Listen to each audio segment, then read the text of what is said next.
Sindrell.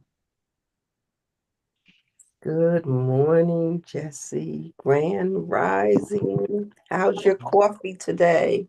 Oh, yeah, good. And I can join. I'm on. It worked this morning like normal, so that's That was good after a hiatus. yeah. You were on a hiatus from coffee? Oh, I don't think from coffee. Oh, I don't know that would have been a good day. Although I've done it. You have? Very Yeah. good, Jess. I know in this house it would not be a good day. So let's update Sindrell. Maybe Will's in for that. May not be. Not really. Thank you, Will. All right.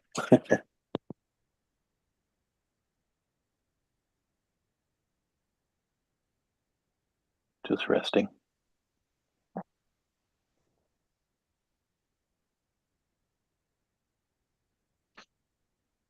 Rest and restore. Yeah. Getting used to the cold again. Yes. So we were in one word, one moment.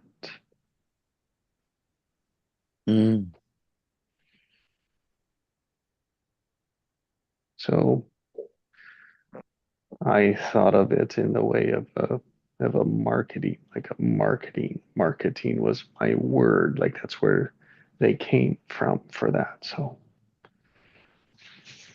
there's a market for it.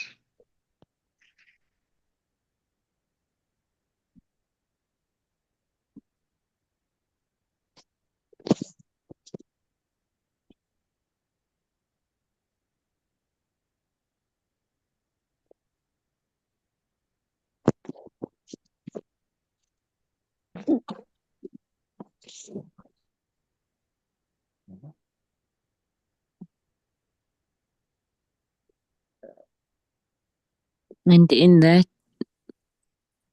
exercise also, perhaps the power of using opposites and then what is the word for the space in between?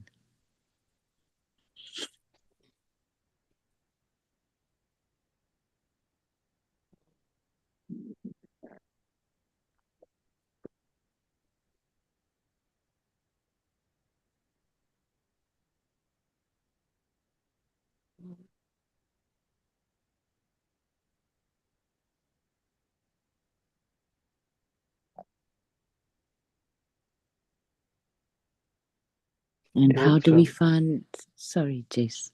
Go. And how do we find our heart? And how do we facilitate others finding theirs?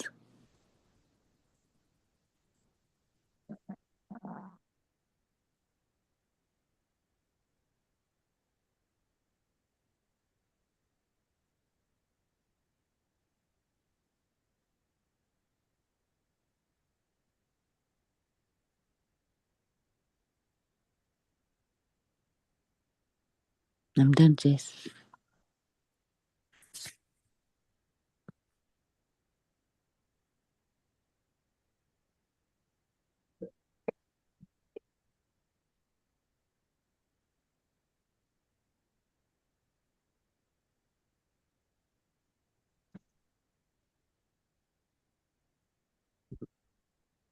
Well, what words do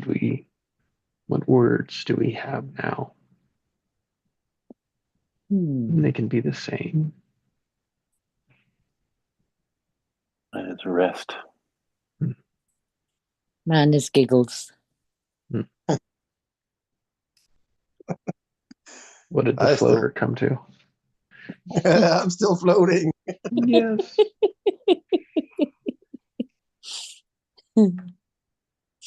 I'm gonna go with space.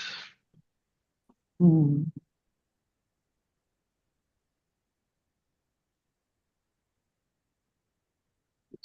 It's the power of one word, right? Mm. Is all the possibilities that are there. Mm. I want to s- acknowledge the word gap, Mm. but I'm not resting there. It's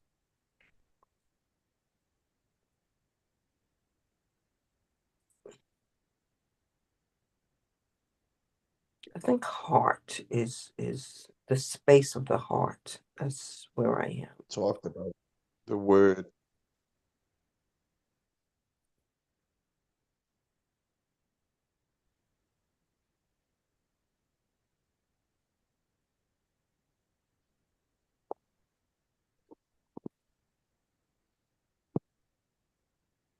Okay, so I'm erasing gap and I'm at space.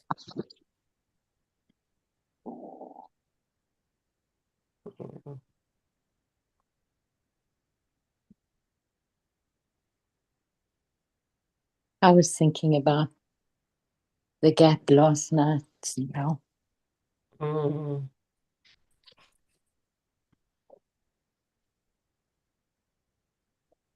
It's a great doorway to what's often bypassed. Mm-hmm.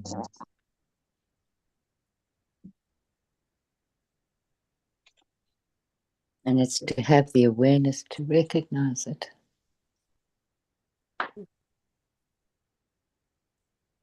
And perhaps the awareness that that's something useful to look out for.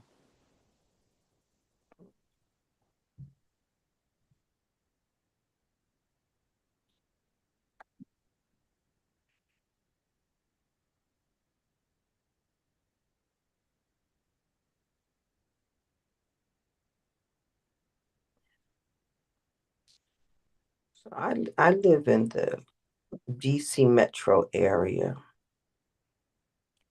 and I'm thinking of the many tourists that come here on a daily basis to see things, to experience the things they see. But for most of my life here, I mean, I go to work, I would go to church, I would go home. I would like not go to these places. And the people spend thousands and thousands of dollars to get here just to see it. And so, what's destinations for some is actually gaps for others because I'm getting from point A to B, B to C, C to D, etc.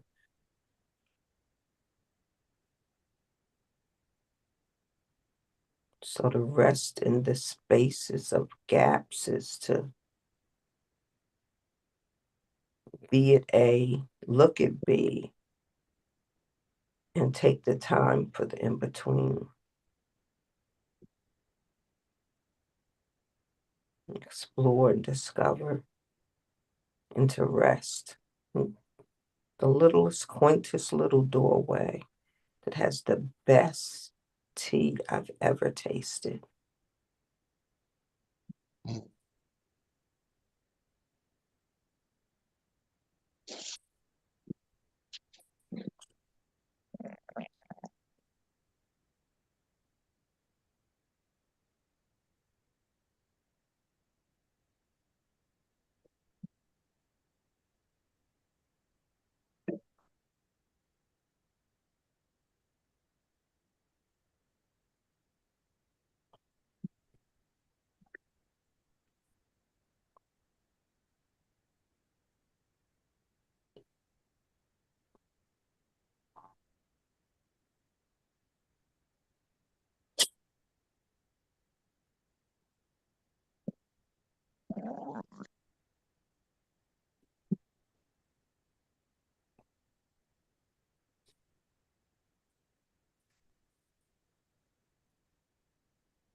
Yeah.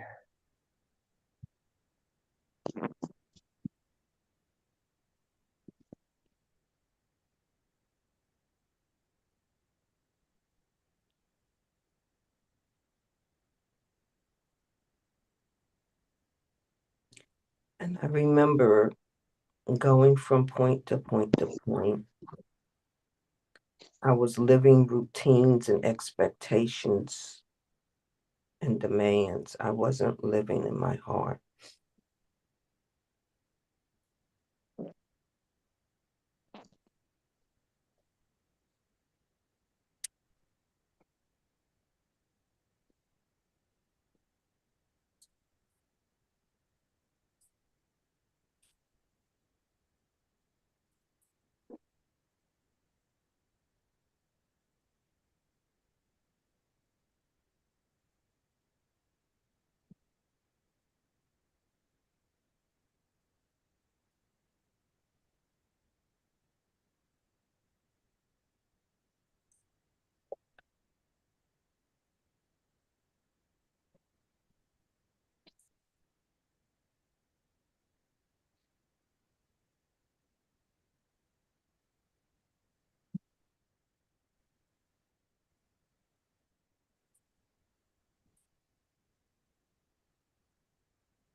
How does one know that they are living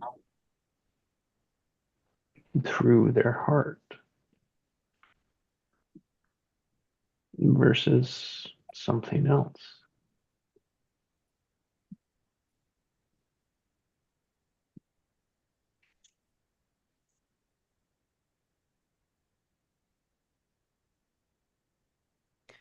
I think it was the contrast of a moment like that to get off the beaten path. It felt like I stepped into an ultra universe, almost like I was stealing away. Um,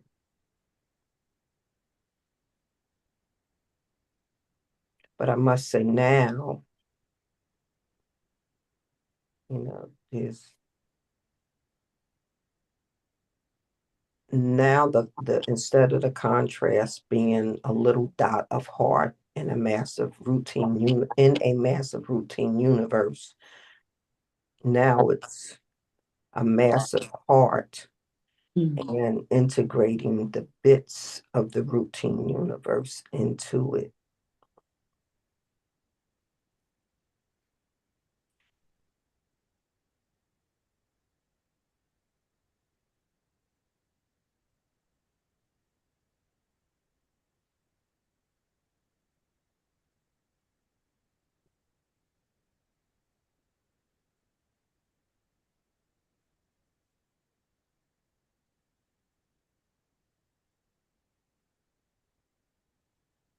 That sounds like change to me. Yeah. And the world tells me it should be scary, and I'm aware of scary, but I'm not scary.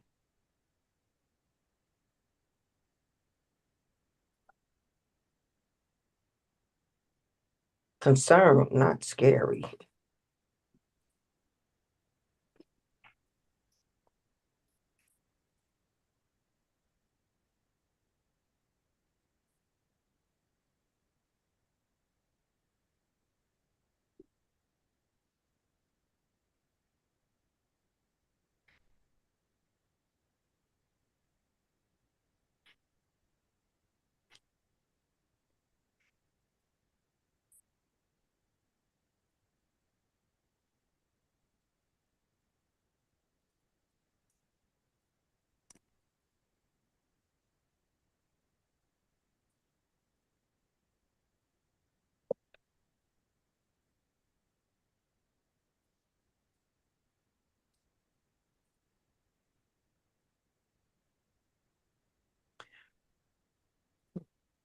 Today is my daughter's 26th birthday. Oh, congratulations. Happy birthday to her. Mm. 20, just you know, we celebrate the birthdays of the children, but it's a birthing day celebration for the parents. Exactly.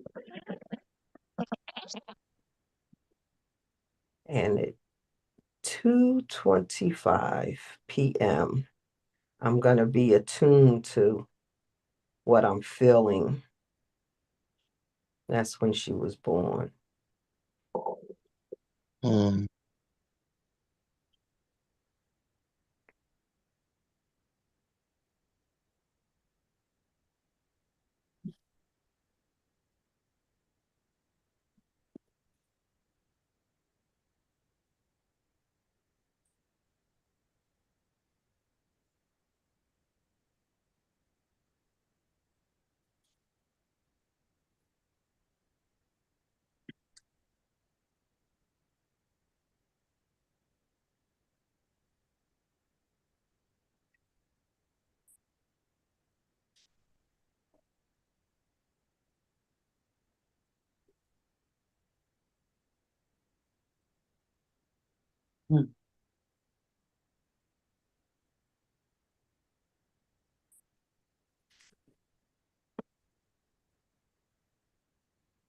It's a good way to honor the heart experience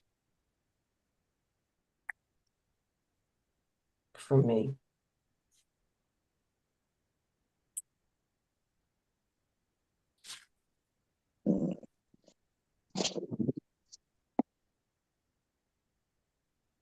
But I was also thinking, Sundra, was that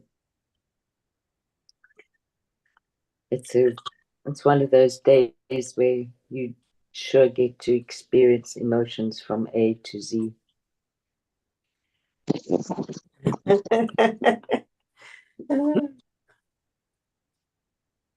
From a different perspective, from from a memory perspective, maybe at the same time as to what it is now. Like she's in the other room and I can just hear like laughter. It's just like it's good, beautiful to hear her laughing. Mm. That's the best, hey? Yeah.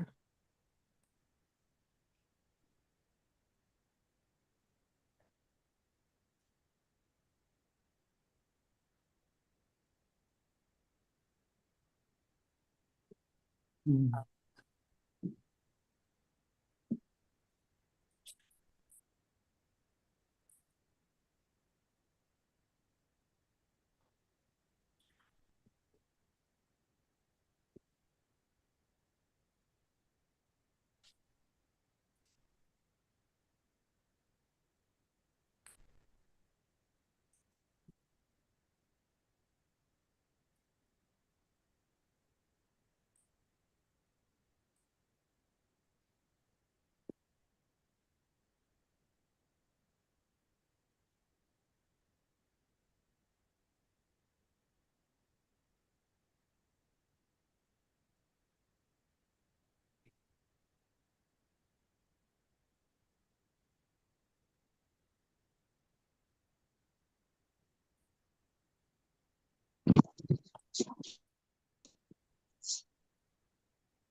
Just a little aside.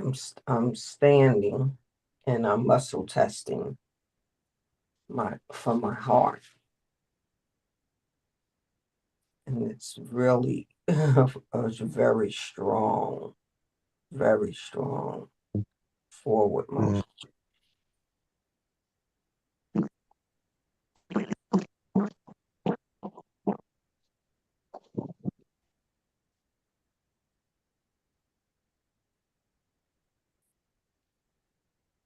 It's like my heart is saying, come on, like I'm ready to lose my balance.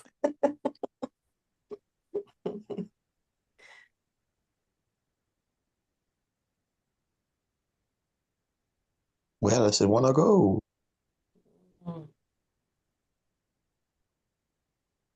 So that's what I'm allowing to come up. Mhm.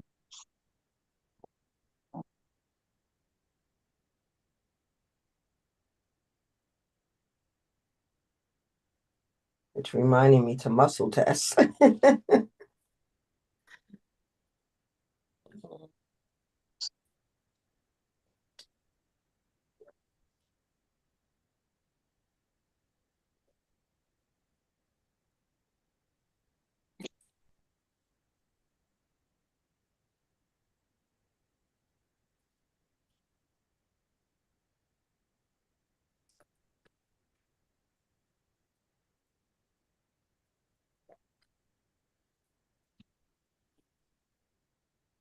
Would that is a way to test intuition or meaning our truths.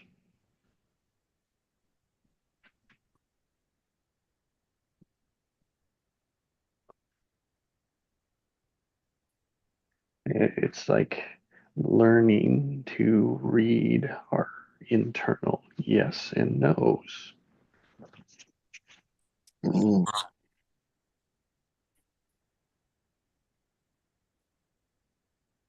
So if you could interpret your internal yeses and your internal no's, what space would that create?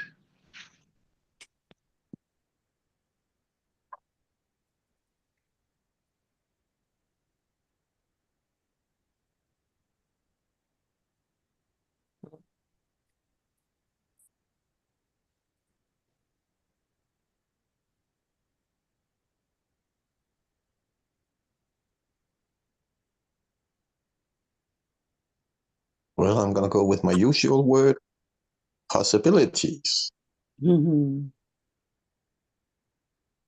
My word would be orientation. Mm. That's what came to mind for me when you were talking.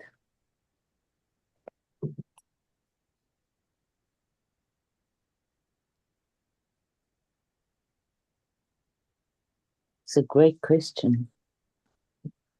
It is a great question.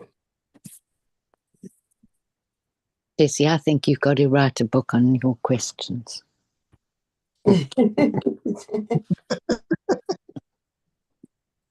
John Maxwell did it. I think your questions would be a lot more, the basis of them are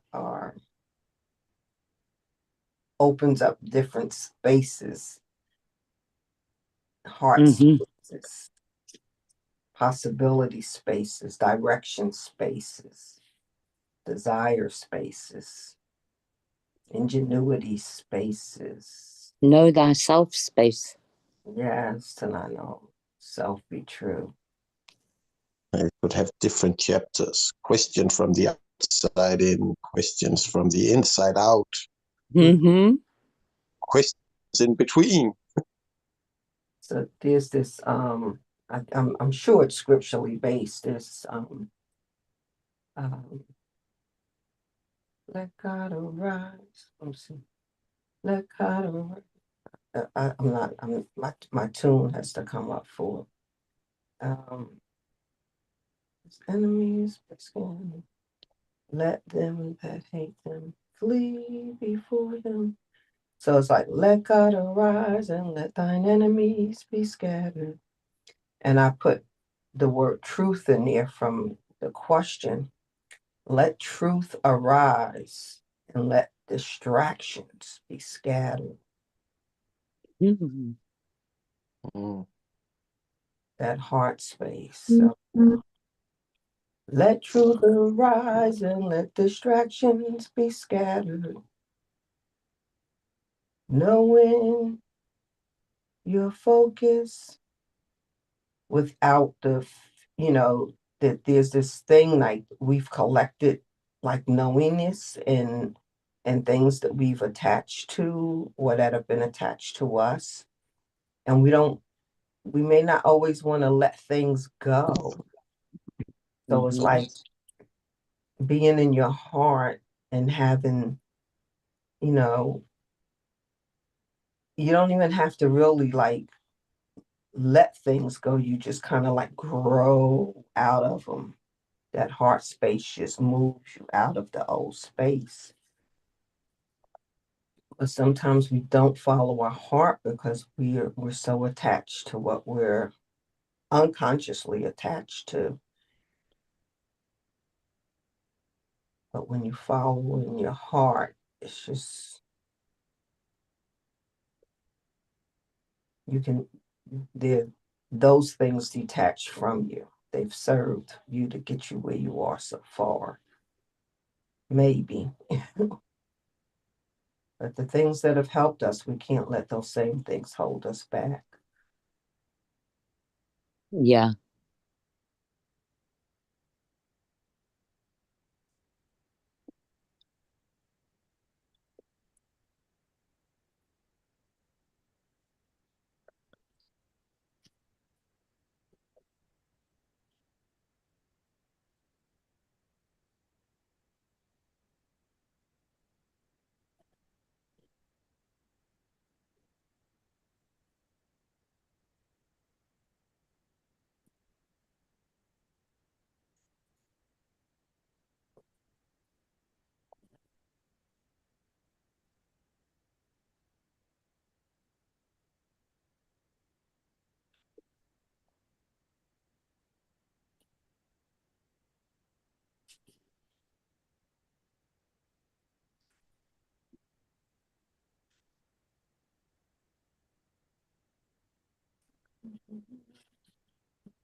Well, you put your right foot in.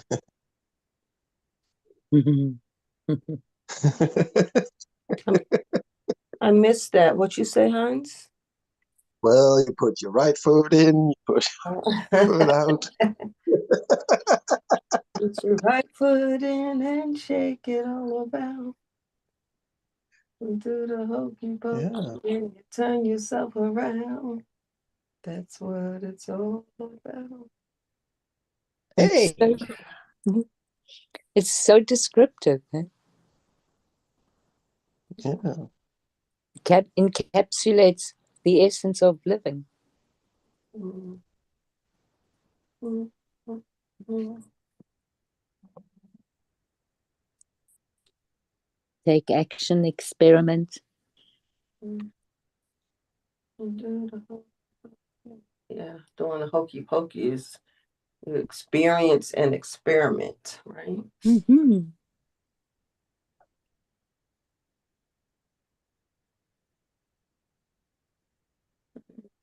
So,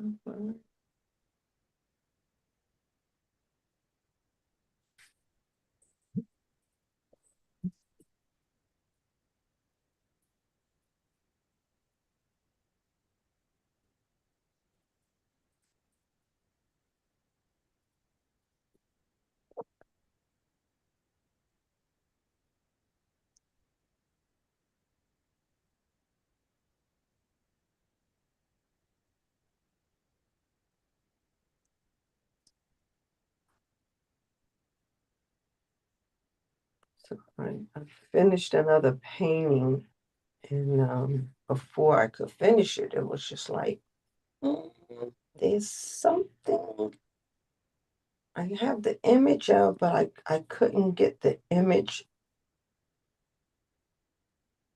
on the canvas."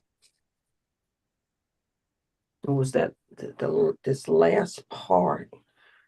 And so I had broke protocol for that day, and I went to visit someone, you know, just taking the chance that they would be. And I had the most lovely visit for about Mm, 4 nice. hours.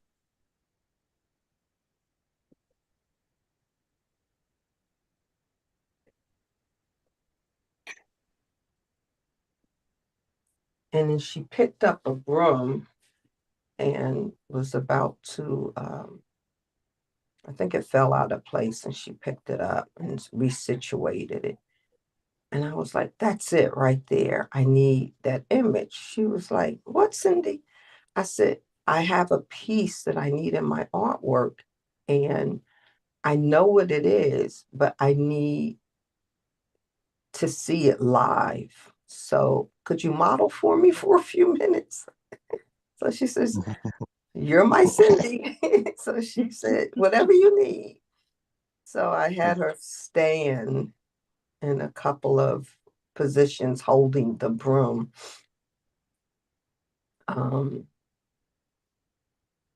So that I could, like I know prospectively what I needed, but it's like I just needed the liveliness, of it to get it from my mind, my heart, my hand out of the paint onto that canvas. And so she did that for me. And I said, okay, this is it. I'm doing it. I'm going in. I'm finishing it. And then I was satisfied. But it's like I just couldn't put a form there. It's like what she embodies. Mm.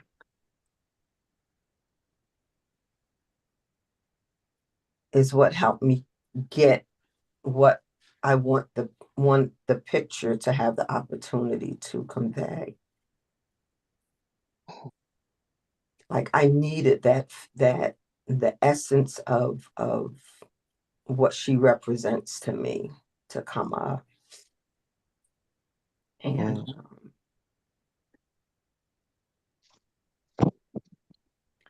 and she's one of these people that are much older than you think they are. So she's probably almost 80, like 78, 79. And but she's spunky. She's aware of, how to care for the things that she has to care about for herself, of taking care of herself. Like she's not going to go run a marathon, but she's got spunk. And you know how sometimes you're in the midst of young people and they think they know everything. She's clear to like you don't sit me down in a corner. That is not a thing that you do with someone like me.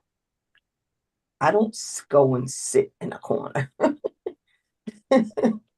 So, what she's doing. What she's involved in, she's involved in. Um, she's an integral part of her own expression of life. And I love that for her.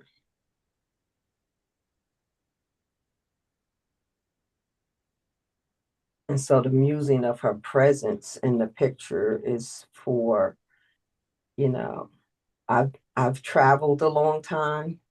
I've gained wisdom along the way that I didn't want to own.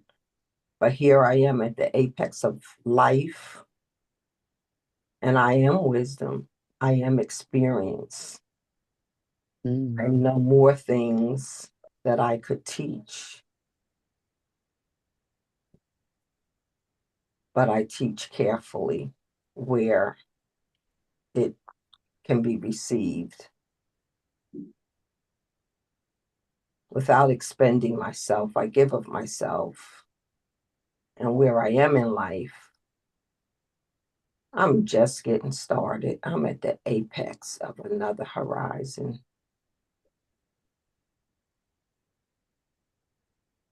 So I may have been a baby when I was born, and no longer a baby am I where I stand, but a new apex of life. I'm a fresh new baby because I see the light. And I know the harness of the darkness of the pains and the growing pains. But in all those pains were lights too, that breaks forth the dawn. It breaks forth the dawn.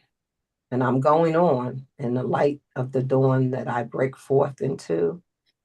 I know it will shatter and glimmer light for the ones that come behind me and for the ones that are living from their original birth. That as I ascend, I leave some light for them too.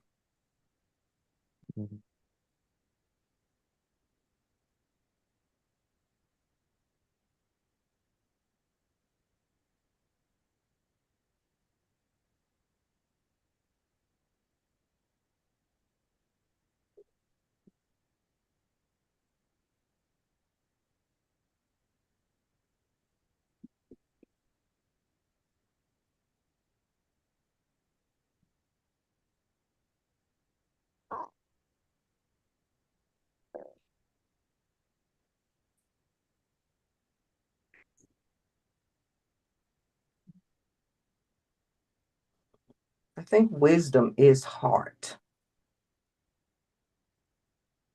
Mm. Yeah.